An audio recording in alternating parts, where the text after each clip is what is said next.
Los asistentes al Centro de Desenvolvemento de Caixa Nova recibieron al presidente de la Xunta al grito de cumpleaños feliz.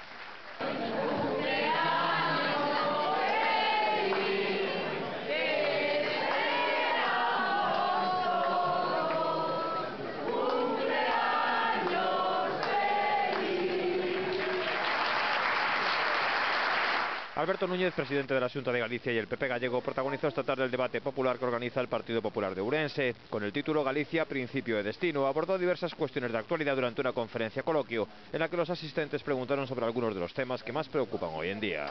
Antes de la conferencia, el presidente de la Xunta se refirió a los congresos provinciales de su partido. Habló en concreto del de Ourense.